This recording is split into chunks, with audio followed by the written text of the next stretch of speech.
muslimin wal mu'minin wal muhsinin wal muhajirin wal musallin. A'udzu billahi minasy syaithanir rajim. Bismillahirrahmanirrahim.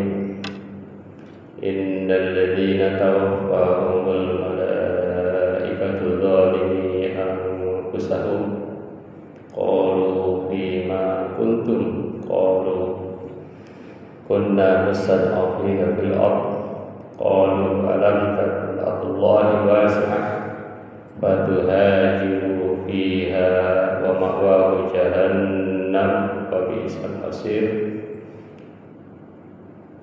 Sadaqallahul azim wa sadaqa rasulul karim wa nahnu ala dzalika minasyahidin wasyakirin.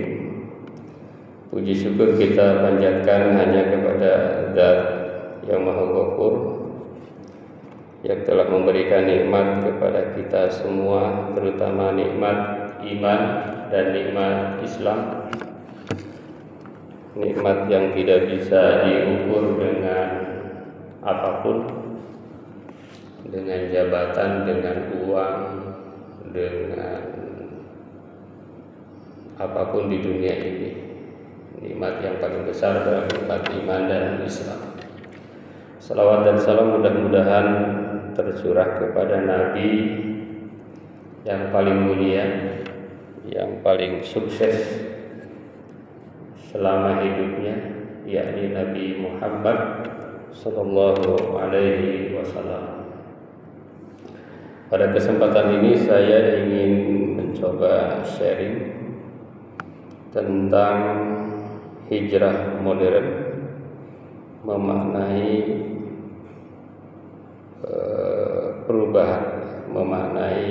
perubahan dalam kehidupan kita.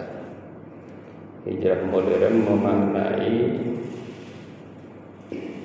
saya baca dulu. Hijrah modern memaknai menemukan makna dalam perubahan. Menemukan makna dalam perubahan. Para bapak, para ibu jamaah yang saya muliakan, terutama khadim al-masjid. Kalau di Mekah itu istilahnya raja itu khadim haramain. Khadim itu pelayan dua tanah suci. Khadimul masjid berarti pelayan masjid. Pelayan masjid itu artinya orang yang betul-betul hidupnya membangun dan melayani kegiatan-kegiatan masjid. Maka ada satu hadis, man bana masjidan banahullahu lahu baitan fil jannah. Barang siapa yang mendirikan masjid, maka Allah akan membangunkan untuknya satu rumah di surga. Nah, makna membangun itu menurut para ulama bukan hanya membangun fisik. Membangun fisik menjadi masjid yang nyaman itu penting, tetapi tidak kalah pentingnya membangun kegiatan di dalamnya. Jadi jangan sampai masjid dibangun tetapi masih banyak masjid-masjid yang kegiatannya sepi, kegiatannya tidak banyak, tidak penuh. Dan menurut saya yang paling banyak kegiatannya masjid itu, dua masjid itu ya. Tiga ya, Masjidil Haram, Masjid Nabawi, Masjid Al-Aqsa. Dan pahalanya memang luar biasa. Di Masjidil Haram itu 100.000 kali lipat. Jadi kalau kita umroh itu jangan lupa sholat di Masjidil Haram itu di situ 100.000 kali lipat. Kalau 100.000 kali lipat berarti kalau kita hidup di sini di daerah kita 270 tahun, di sana sehari. Kira-kira ya. Di sini sholat satu hari satu malam full, 270-an tahun full, di Masjidil Haram satu hari. Maka Makanya orang banyak berbondong-bondong untuk ke tanah suci ya. Orang-orang bermimpi yang imannya tinggi itu ingin sekali ke tanah suci, sehingga banyak ada tukang bubur naik haji ya. Ada tukang syukur naik haji ya. Karena memang itu di situ ada pahala. Kalau di Masjid Nabawi di Madinah itu 1000 kali lipat. Kalau 1000 kali lipat berarti di sini 3 tahun, di sana sehari. Jadi pahalanya begitu, kira-kira begitu. Kalau di Masjidil Aqsa itu 500 kali lipat. Di sini 1,5 tahun, di sana sehari. Meskipun kita tidak usah terlalu banyak ngitung, uyang ngitungnya kan, wah hebat juga ya kalau kita sering umroh, kalau kita sering sholat di tanah suci ya. Mudah-mudahan insya Allah kita semua akan diberikan kesempatan itu ya. Insya Allah. Memang tergantung daripada pikiran kita. Kalau pikiran kita itu terpaut dengan masjid, terpaut dengan Masjidil Haram, insya Allah ya. Gitu. Para hadirin jamaah kuliah subuh yang insya Allah dirahmati Allah, hijrah modern menemukan makna perubahan. Sesungguhnya yang mengawali kemajuan Islam itu hijrah. Jadi logikanya kalau tidak ada hijrah mungkin kita ini mungkin tidak Islam sekarang ini. Ini logika ya, hanya berbasis logika. Jadi awal perubahan Islam, kemajuan dakwah Rasulullah itu hijrah. Hijrah dari kota Makkah ke kota Madinah. Maka hijrah itu betul-betul diabadikan. Sehingga tahun Islam itu namanya tahun Hijriyah. Ya gitu ya. Padahal aslinya tahun Qamariyah. Tahun yang berbasis kepada bulan. Jadi beda ya. Kalau tahun Masehi berbasis kepada matahari, perputaran matahari. Kalau tahun Qamariyah berbasis kepada perputaran bulan. Oleh karena itu, sebetulnya dua-duanya berhubungan dengan kita, dengan umat Islam. Cuma banyak yang enggak ngeh. Kalau tahun Hijriyah itu berhubungan dengan bulan-bulan, misalnya Ramadan. Itu pakainya tahun Hijriyah. Bulan Dzulhijjah, bulan Muharram, bulan Rabiul Awal, bulan Rajab itu berkaitan dengan tahun Hijriyah. Tidak sah hukumnya kita berhaji selain di bulan Dzulhijjah. Itu. Mau pakai dalil apapun nggak akan pernah sah. Atau puasa Ramadan di bulan selain bulan Ramadan. Apakah tahun Masehi juga ada hubungan? Ada. Di samping gaji kita berkaitan dengan Masehi kan.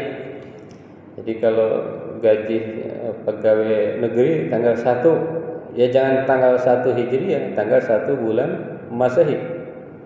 1 Januari, 1 Februari, 1 Maret, April, Mei dan seterusnya. Tapi ada juga yang berkaitan dengan ibadah. Ini Pak Haji ya. Ibu Haji ya. Ada yang berkaitan dengan ibadah. Apa itu?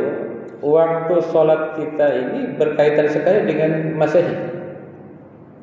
Nah, silakan cek nanti di jadwal sholat Ustaz Jupri ya. Cek jadwal sholat tanggal berapa ini? 4 Juli 2025. Subuhnya jam berapa? Cek lagi 4 Juli tahun depan. Cek lagi 4 Juli tahun 2000. Cek lagi 4 Juli tahun berapapun. Silahkan cek, insya Allah sama. Ya kan? Luar biasa kan? Jadi semua terkait dengan Islam. Jadi jadwal sholat itu terkait. Di samping kalau Masehi itu terkait dengan musim-musim. Misalnya musim hujan September. Nah, walaupun sekarang musimnya kadang-kadang agak nggak bisa diprediksi. Bahkan BMKG menyebut sekarang kemarau basah. Kemarau basah artinya kemarau tapi hujan gitu ya. Nah, itu. Hadirin jamaah yang berbahagia, yang disampaikan mengenai hijrah ini, tahun hijrah ini seringkali kita pun lupa berapa umur Rasulullah. Misalnya berapa umur Rasulullah? 63 tahun ya.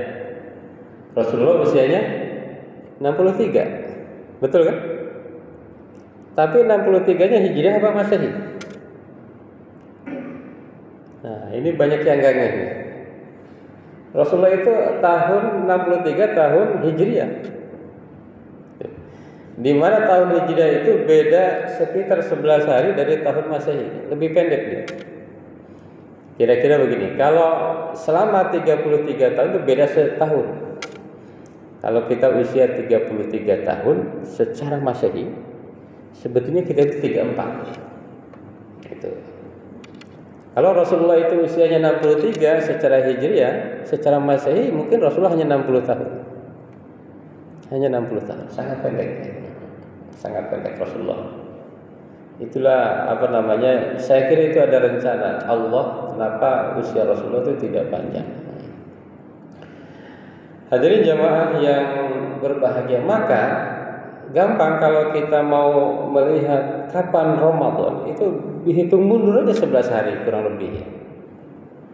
Kalau tahun ini tahun lalu misalnya Ramadannya tanggal 1 Maret, ya, tahun depan Februari. Sekitar tanggal 18 Februari, kira-kira begitulah. Hadirin jamaah yang berbahagia, jadi hijrah itu memang penentu dari kemajuan Islam. Dan bahkan sebetulnya Indonesia itu mengikuti Rasulullah kalau menurut saya. Jadi ketika Rasulullah pergi ke Madinah, jadi hijrah itu mungkin ibaratnya proklamasinya lah kalau di Indonesia ya. Ketika ke Madinah, Rasulullah membuat namanya Piagam Madinah. Nah, menurut para ahli di Indonesia itu ada Piagam Jakarta, kemudian Pancasila dan seterusnya. Itu sebetulnya cara atau strateginya mengikuti betul bagaimana perjalanan hijrah Rasulullah Shallallahu Alaihi Wasallam. Hadirin jamaah yang berbahagia, maka ketika di zaman Umar bin Khattab, khalifah kedua, itu terjadi masalah. Kenapa terjadi masalah? Karena pertanggalan umat Islam itu membingungkan. Membingungkannya gimana? Karena tahun-tahun Islam itu dinamakan tahun apa itu sesuai dengan fenomena yang terjadi di masa itu. Misalnya ketika Rasulullah lahir namanya tahun gajah. Kenapa tahun gajah? Karena ada tentara bergajah datang untuk menghancurkan Ka'bah yang kemudian gagal, yang diabadikan dalam Quran surat Al-Fil.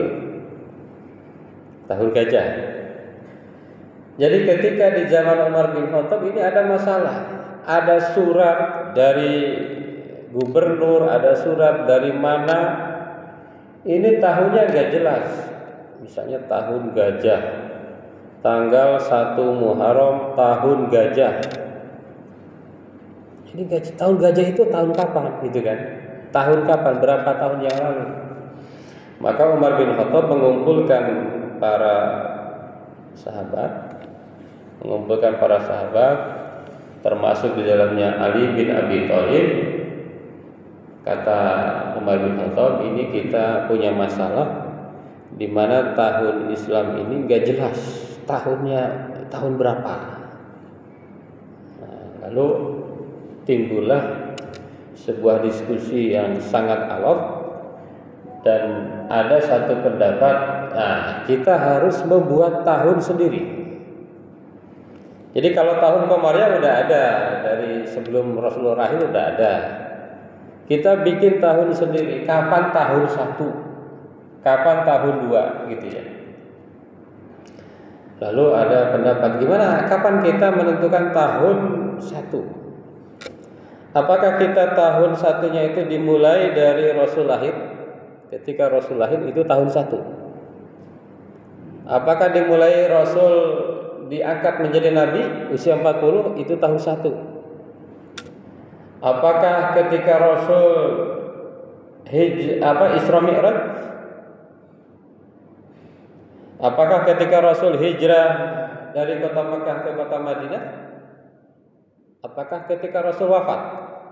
Nah, ini perdebatan dan diskusi di antara para sahabat.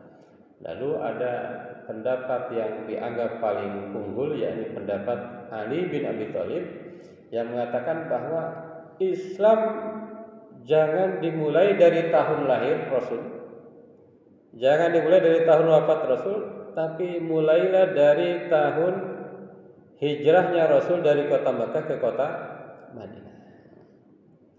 Ini sebetulnya ada makna yang muncul di dalam. Kenapa hijrah?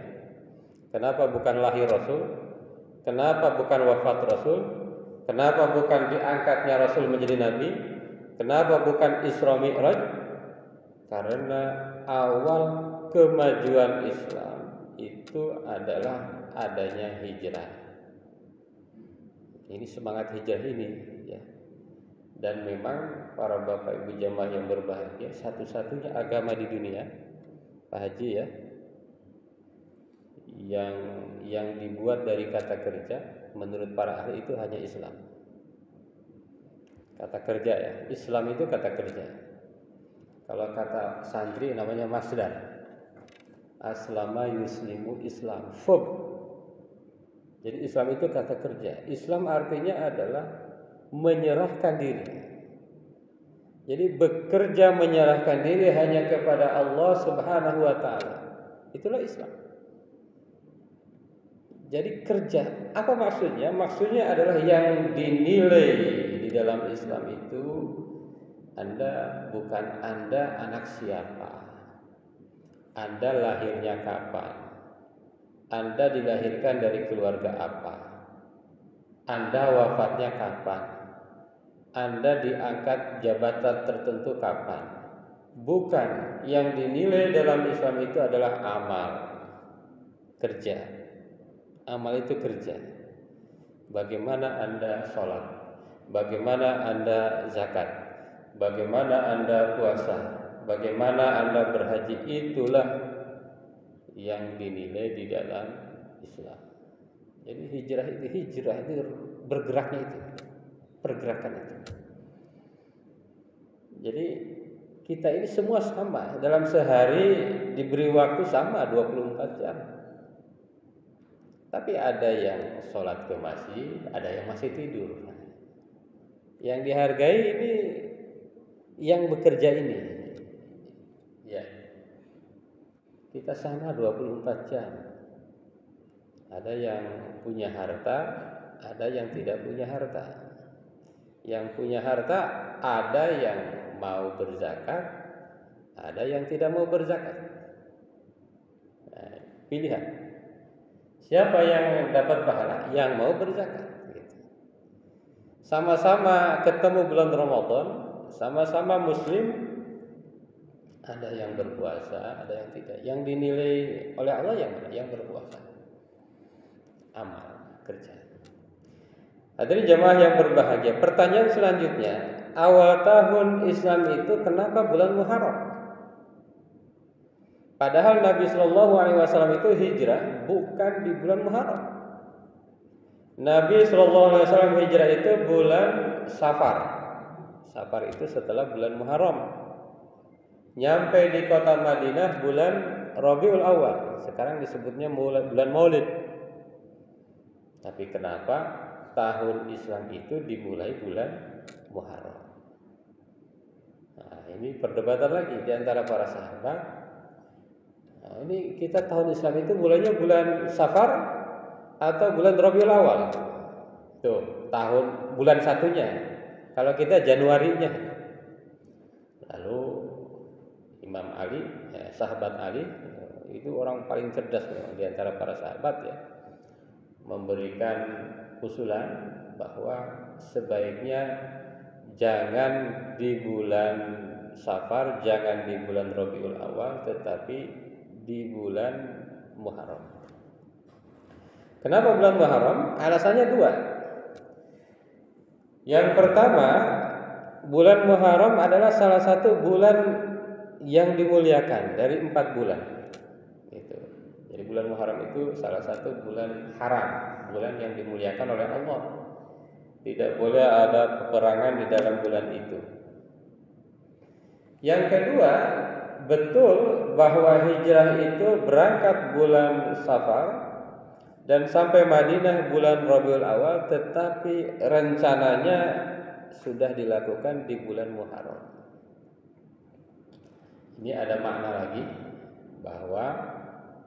bahwa yang dinilai dalam Islam itu satu kerja, tetapi bukan hanya kerja, sejak niat Allah sudah nilai. Itu aja ya. Jadi tadi malam kita niat sholat subuh itu udah dinilai tadi malam. Udah dinilai dari tadi malam. Setahun lagi saya akan umroh, udah nabung, udah dinilai dari niat. Dari niat udah dinilai oleh Allah Subhanahu wa taala. Jadi itulah Islam. Bahkan yang menarik di kitab Riyadhus Shalihin, umat Islam itu enak sekali sebetulnya ya. Kalau kita punya niat baik, mau beribadah, mau beramal, sejak niat Allah sudah catat. Bayangkan, kita mau sholat nih, kita mau zakat, kita mau puasa, kita mau umroh, kita mau haji, kita mau bekerja, mencari nafkah. Dari niat udah Allah catat kebaikan, baru niat. Ketika mengerjakan, catat lagi. Kalau niat keburukan, saya mau korupsi, mau maling, mau menyakiti orang, niat, Allah belum catat. Allah belum catat. Kalau keburukan, Allah enggak catat. Baru niat, Allah enggak catat. Ketika dia melaksanakan keburukan, baru Allah catat 1. Kalau kebaikan 10. Kalau keburukan, kalau dilakukan 1. Ketika niat melakukan keburukan, di waktunya dia tidak jadi melakukan keburukan itu, dapat pahala lagi 10. Enak sekali. Jadi umat Islam itu hati-hati dengan niat. Maka ada ungkapan pepatah ya, seorang hikmah, hati-hati dengan pikiran. Hati-hati dengan pikiran, karena pikiran itu bisa menjadi perbuatan. Hati-hati dengan perbuatan, karena perbuatan itu bisa menjadi kebiasaan. Hati-hati dengan kebiasaan, karena kebiasaan itu bisa menjadi karakter. Gitu ya. Jadi dari mulai niat, niat itu sudah dihitung sebagai pahala. Hadirin jamaah yang berbahagia. Nah, di zaman modern itu hijrah seperti apa? Kan hijrah itu ada 2 ya. Ada hijrah fisik, ada hijrah non fisik. Ustaz Rizal dari kampungnya ke Jakarta hijrah. Mungkin Pak Haji juga ada yang dari bukan Jakarta ke sini hijrah. Namanya hijrah fisik ya. Nabi Muhammad dari kota Mekah ke kota Madinah hijrah. Namanya hijrah fisik. Hijrah fisik badan. Orang Indonesia ada yang bekerja di Jepang hijrah. Orang Indonesia ada yang kuliah di Eropa, ada yang kuliah di Mesir, ada yang kuliah di Saudi, ada yang kuliah di Sudan. Nah, itu hijrah.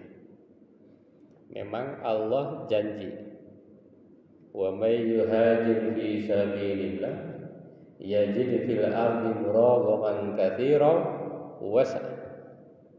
Orang yang hijrah itu Allah akan berikan rizki dan luas tanah, bahkan ya. Akan Allah berikan tempat yang luas. Ya kan, kadang-kadang kita bandingkan, misal di kampung kita, di sana di daerah di kampung ya, orang yang mau hijrah dengan yang tidak itu beda. Orang yang hijrahnya hanya antar kecamatan dengan antar kabupaten beda. Hijrahnya antar kabupaten dengan antar provinsi beda. Provinsi dengan antar negara beda. Itu memang keberkahan yang Allah janjikan. Hadirin jamaah yang berbahagia. Yang kedua ada hijrah maknawi. Apa hijrah maknawi? Hijrah maknawi itu adalah meninggalkan hal-hal buruk menjadi kebaikan. Yang tadinya sholatnya tidak full, hijrah menjadi full. Nah, itu namanya hijrah. Artis-artis di TV sering lihat hijrah, yang tadinya tidak berkerudung, tidak berjilbab menjadi berjilbab. Itu hijrah. Hijrah yang tadinya hafal baca Qur'annya satu hari satu halaman menjadi 2 halaman. Itu hijrah.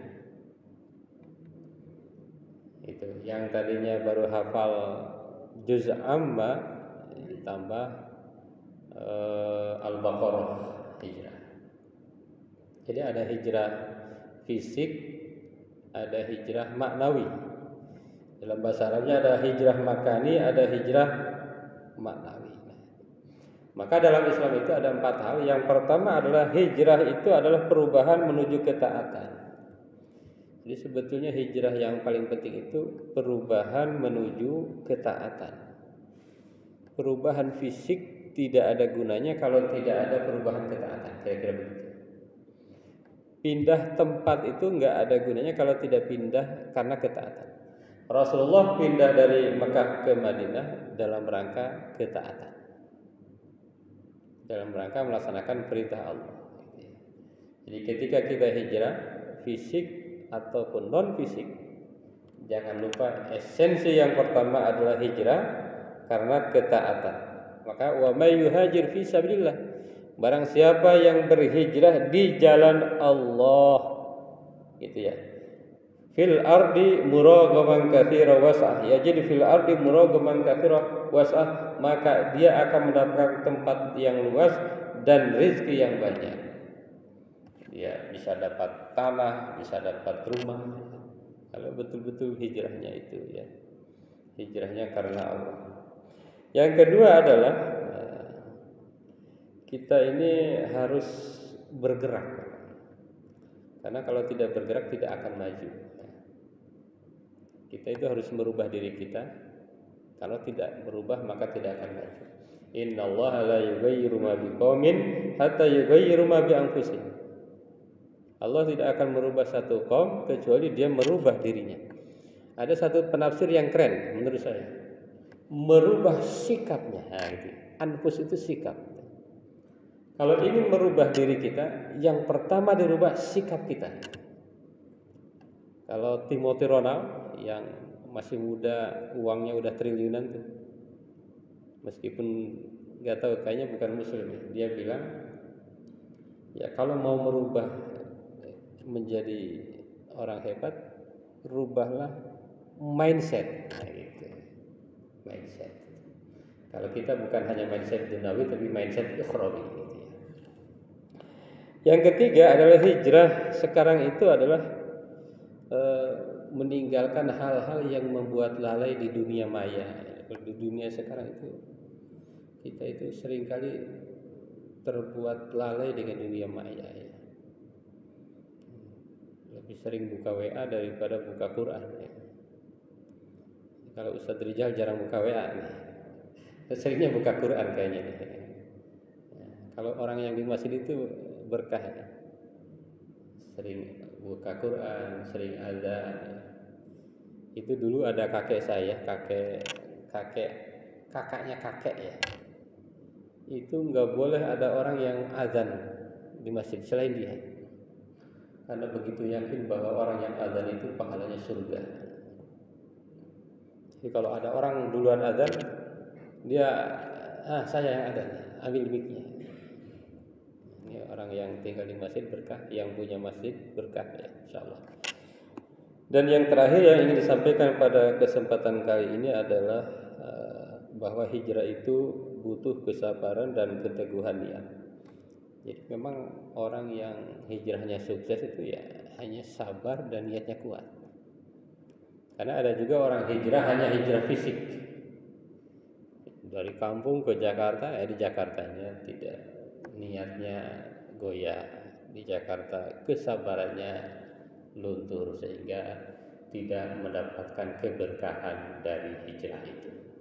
Hadirin jamaah kuliah subuh yang dirahmati Allah, mudah-mudahan kita semua senantiasa mendapat petunjuk Allah Subhanahu wa taala. Mudah-mudahan kita terus berhijrah, minimal hijrah ma'nawi, jadi hijrah dari kemaksiatan menuju ketaatan, hijrah kemalasan menuju rajin, hijrah dari tidak produktif menjadi produktif, hijrah dari berbuat buruk, tidak berbuat buruk atau cuek menjadi orang yang senantiasa berusaha berbuat baik. Mudah-mudahan ada manfaatnya. Mohon maaf atas segala kekurangan. Wassalamualaikum warahmatullahi wabarakatuh.